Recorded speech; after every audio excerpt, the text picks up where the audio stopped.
Namory mpanao gazety ihany koa tamin'ity androndroany ity ny avy eo anivon'ny zandarmaria pirenena ity fotoana ity dia nanaovan'ny zandarmaria ny tatra tamin'ireo asa vita izay samy nahitana vokany tsara avokoa tamin'ireo faritra enina izay tamin'ireo faritany enina izay ahitana faritra 220 manerana ny nosy. Nisy taon'ny akombavao makasika ny fakanankeriny, ny alatromby, teo ihany koa ny fahatratrarina ireo fitaovam-piadiana tsy manara-dalàna. Raha antsika ny tatim-baovao.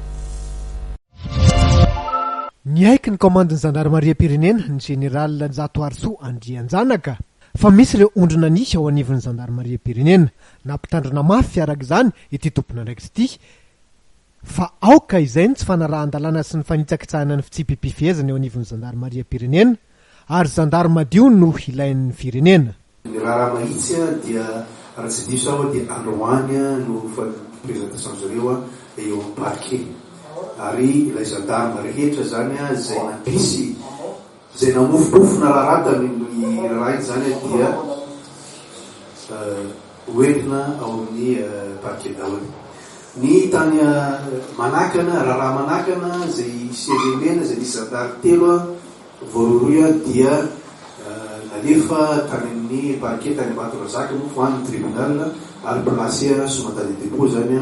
olona enina zareo ka ny telo amin'ireo zandary ary ny telo civil. Nisesy ihany koa ny trangana fakanakeriny tato ato nilaza nefa ny COMGN fa efa nandray fepetra ny zandarmaria pirenena amongorana izany tranga zany. Dia nisy olona anankiray nikasa hanomakomana kidinapiny anotratra ary dia noho ny fifandritana moa dia voatifitra teo amin'ilay toerana zay nahitana azy io olona io.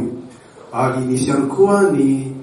arrestation maromaro zay atao tamin'ny olona tany amin'ny faritra Tsaratanàna sy Andriamena io zay mbola ao anatiny fampitorana mihitsy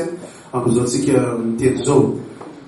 Ary voamaly zany dia nisy olona zay eritreretina ho voaroy ao anatina fangalana keliny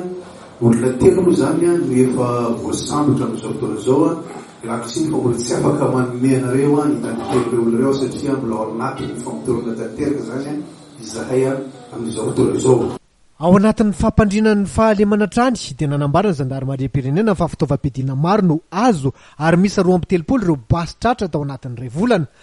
nahitana bala 300, grenady, fitaovam-piadiana fetina miady toy ny pistolet automatique 2, Kalachnikov ary mas 36 miaraka amin'ny hibasy vita gasy misa 9 ka roa nafatratra amin'izao fotoana izao ireo olona sy toerana famokarana reto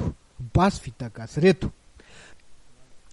Laza koa ny zandarmaria pirenena fa voafemy an-dalana ankehitriny ny trangana fangalaran'omby sy ny fanafian-dalana